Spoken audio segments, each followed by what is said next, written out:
Hey guys, welcome back to my channel. So this is part 4 of the secret life of previously married Nigerian woman. This is the last part 4. You need to watch the other part. This is a very, very important video. I'm so happy I encountered this video.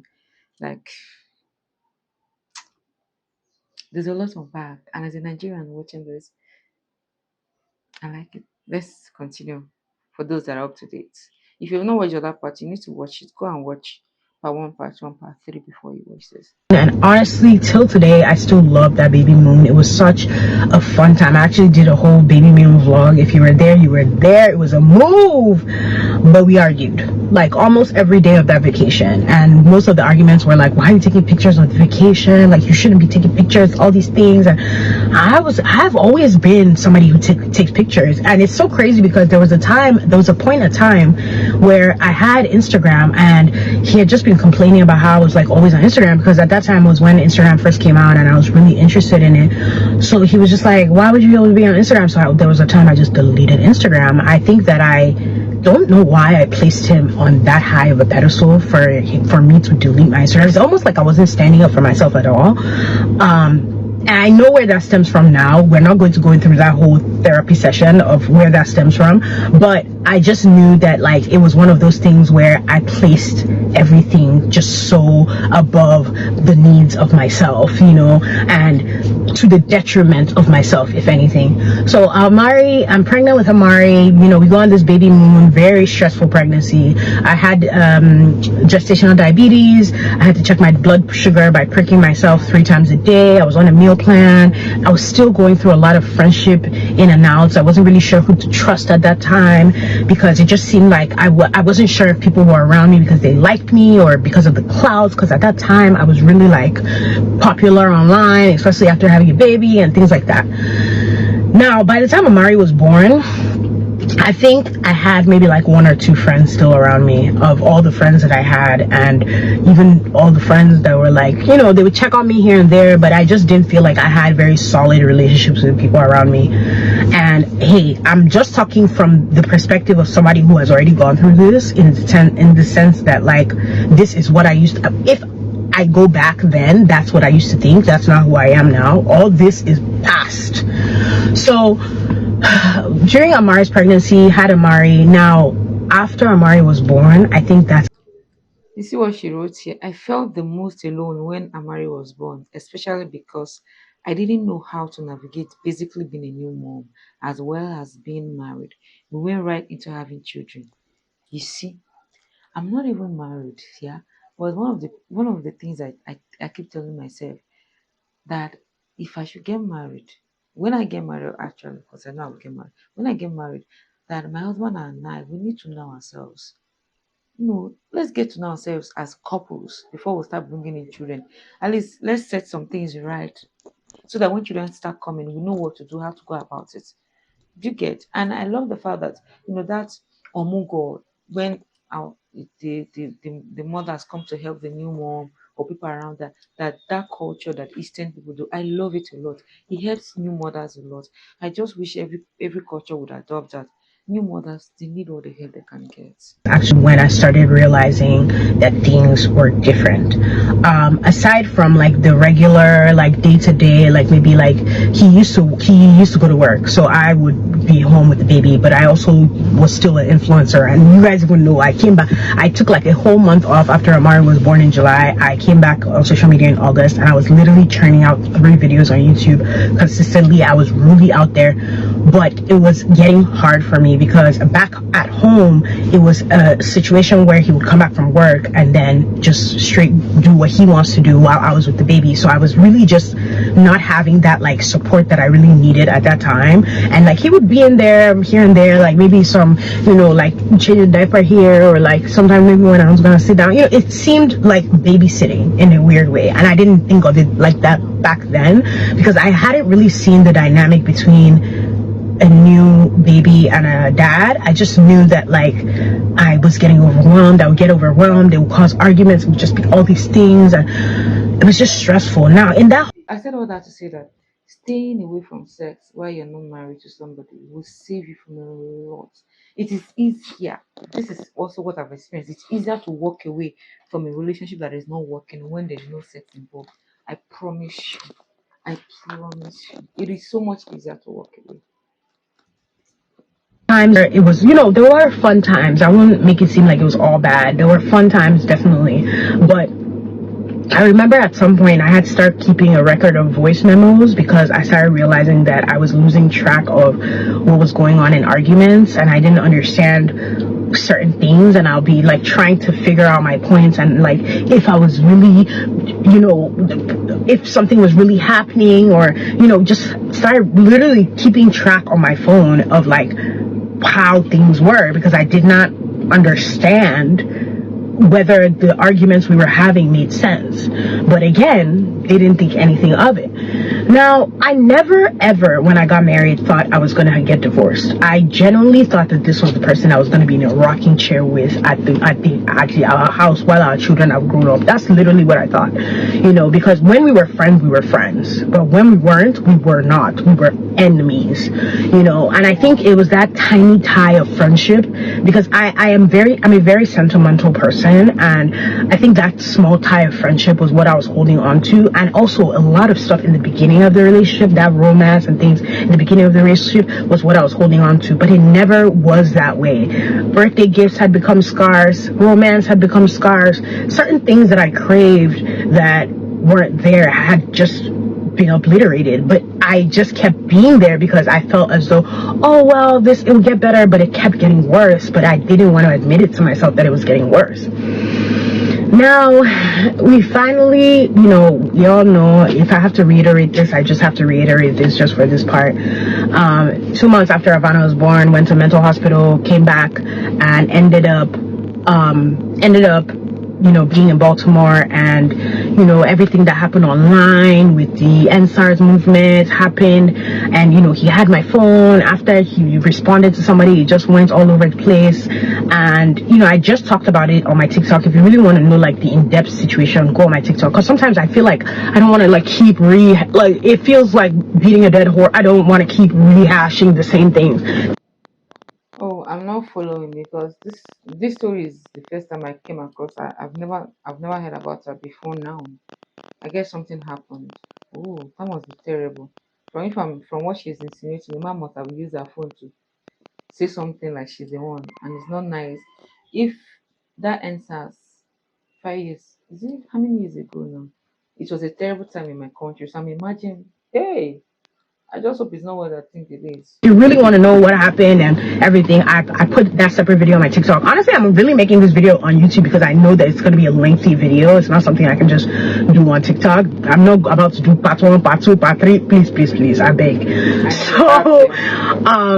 Yeah, inside the house it was very tumultuous, but outside the house he would be a different person. Like, it would just be this kind of thing where, like, we'll argue and things like that. And I would never forget, there was this one time I was pregnant with Amari, and he had, like, I can't remember what was happening. I think I caught him like talking to a girl on his phone again.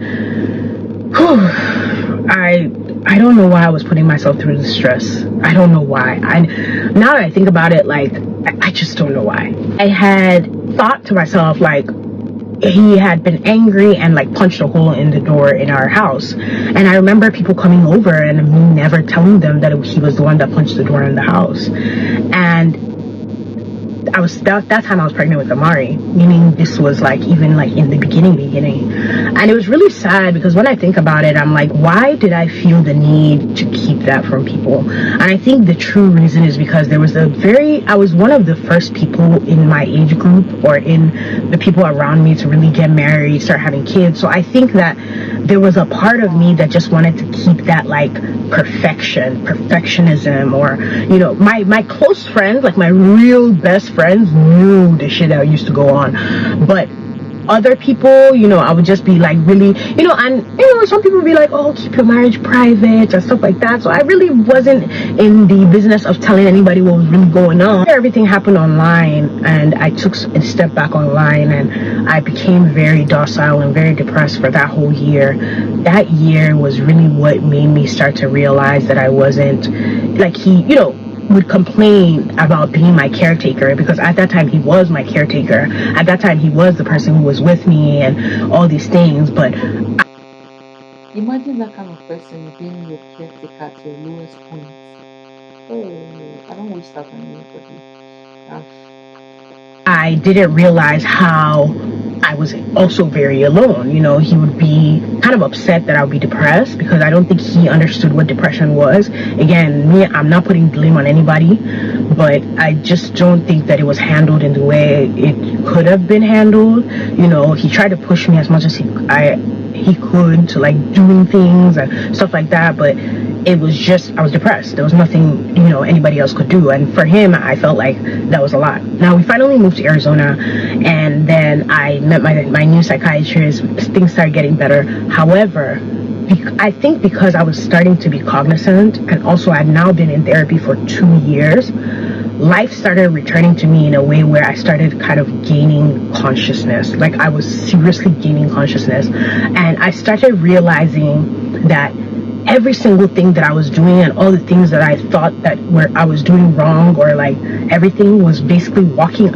on eggshells in my own home all the time, because any little thing would be an argument, any little thing would be a thing. And at first I was equating it to what's going on, like, oh well, maybe this, maybe that. But after a while, I'm not gonna lie, and I haven't talked about this before, but after a while, you know, he started smoking. So I slowly started equating the two. I was trying to figure out where the anger was coming from. Honestly, I was playing therapist, and I don't know why. But slowly, slowly the arguments became more and more. And not only more and more, it became longer. You know, days like I did not like the idea of going to bed angry, but it takes two to tango. And it became this thing where I would just be over it and go apologize. I'll be like, it's not that deep, you know. And for some weird reason, it always came back to me doing something or me having a problem or things like that. And started discussing it with my therapist, and my therapist was like, are you sure you're not in an abusive relationship? I said no. Anyway,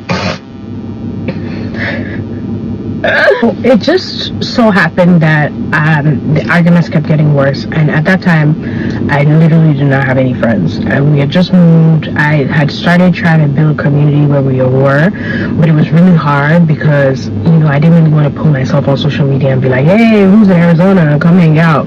So it took me a while to like kind of like get assimilated, and plus that was around the time I found out Amari had autism, so I'd been trying to do programs with him. Keep in mind, we're still at the end of the pandemic, so I ended up just trying my best to do everything, but it was really hard because I started realizing I was doing everything and I felt like I had a third child, and it was one of those things that it started really weighing on me, and I started realizing that I couldn't do this by myself. Now, things also started crashing financially because everything was just too much, you know.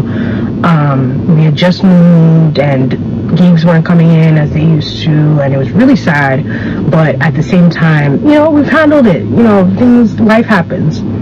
So we ended up moving to another apartment, and after we moved to that apartment, I think that was really the like slow decline of everything. The arguments started getting closer together, even though I was getting better, you know, I was taking care of the kids, I was feeling my best. It just seemed like things were just really going downhill. Now, the day that everything like scrambled, my cousin had come to visit me, and I didn't realize that she had missed her flight and everything. I kind of slept through her coming over, so I had told him like, hey, I'm just gonna go pop over, because she had gotten a hotel, she was supposed to stay with me. And I told her, I told him, I was like, hey, could you just bathe the kids? This was the first time I actually intentionally asked him to like help me with the kids, and he was like really doing it so begrudgingly. And then Ivana starts crying. Ivana was very attached to me. She's always been very attached to me. There were times where like she would come to my room like in the middle of the night and kick him off the bed and come and sleep with me. It was really interesting. So I end up he ends up getting really upset, and I'm like telling him, I'm like, look, let me just take Ivana. He's like, nope, go take your kids. I mean, it was way more fiery than that. And he ends up like grabbing me by my hands and just like tossing me on the couch. Now at that time I was like shaking up, and he was recording, so I decided to record. I would never put that video online, God forbid, but but at that, I'm laughing, but it's not funny. And at that time I do a lot of nervous laughter. I'm sure if you've been watching me for a while, you know this. And so at that time, I ended up just last straw. Showed my cousin the video. She was like really shaking up as well. I started crying, and it just became a whole thing. So I ended up sending the video to everybody in the whole family because I was tired. I was over it. I was very over it. And for me, that was the last straw. And I was like, okay, what's to do then? Now I was supposed to come to Baltimore for like 2 weeks, just like to let things breeze over. But the more things kept progressing, and the more he kept making it seem like I was the one with the mental health issue, and he don't they see that I'm the one with the mental health issue. I want to read this thing she wrote. I hope you guys are reading it. I'm going to even put myself on the small screen so I get to be able to read what she's writing, because I think it's adding a lot to the story. She said I couldn't go back. I had reached the point that I realized that I needed to free myself. Thanking God I had the financial means to do so. If not, I don't think I would have been able to leave. Now this is the problem of a lot of women. Whenever I see a video online that has to do with DV, I take my time to read the comments. You see women, they're saying, oh, they're in the same situation, but they cannot leave because they don't have any money, they don't know where to go to. This is the reason why I encourage people, make sure you have something you are doing. When you have something you are doing as a woman, you are financially stable. It affects the kind of decision you make in this life, especially if you are not in the desperate type. I promise you. It became really apparent that I was not going to go back. Now, we had just got a new apartment, and I really just left for 2 weeks, so I only had just a few things, so I had to go back and get my stuff. That was a whole nother process because I had to basically call the cops. He wasn't really he wasn't really being forthcoming with anything, and I was getting irritated because I'm like, bro, why are you acting like I just want to get my stuff and get the kids stuff and leave? He made things super hard, and even till now, sometimes like I'll talk to other people about it, and it would just be this huge like, what happened type of thing. And even me, there's a lot of this I'm still processing, but I feel like the more I talk about it, especially because I've talked about it on my channel, I feel like I've literally let all the energy go from everything that has happened, because it's such a weird thing to be with somebody for almost 11 years of your life and watch everything crumble down, but then when you start rebuilding, realize that the person was never supposed to be there to begin with. And I feel like I'm literally right where I always have been. It's just that now I have 2 kids, which is so different for me. But after that, I had to start working on getting divorced, which was a whole process entirely. I finally got divorced this year, which was another whole process. He definitely tried to contest the divorce and try to make this whole thing. Don't even really want to go into that, but it was one of those things where, like, thinking about the things that I've learned, and which is why I did a whole Whoa, alimony. Did I just read? Guys, I had to pause that. See, I got full custody of the kids because I was the one with them. I hadn't spoken or seen him in 2 years, but he showed up at the courthouse. He showed up at the court because he thought he could get alimony. So in other words, that means she had the purse.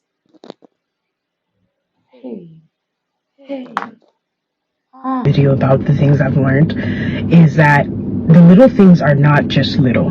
The little things are the big things. The little things will amount to things in the future. Would I have done it over if I had a choice to do it over again? Would I have done it exactly the same way? No.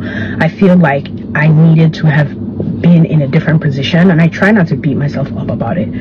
There's a lot of self-forgiveness that I've had to practice in this whole process, to not only forgive myself for not knowing, but to also forgive myself for allowing myself to be in spaces where I was no longer wanted for long, prolonged periods of time, and be around people who or him who clearly no longer really wanted to participate in the marriage, and even though there were things here and there that I've tried to like point out that I have as much of a part to play, I also genuinely believe that it's okay for you to want to grow and be in a different place, and I feel like by talking about this, even though this has been, I think this is the longest video I have on YouTube that is not a vlog. But I feel like I really wanted to like just like pour it out. I think with me, I think a lot about the kids and like the type of life I'm trying to give them by myself. But I also feel like the only reason why I was able to do half the things, and I used to give him a lot of credit at some point, because this is somebody who grew with me. We grew together until I realized that the real magic was always me, and coming back home to myself has made me realize that like I'm me. You know what I mean? Like, I'm always gonna rebuild. Even that was one of the first things that my therapist told me when I first came to Baltimore.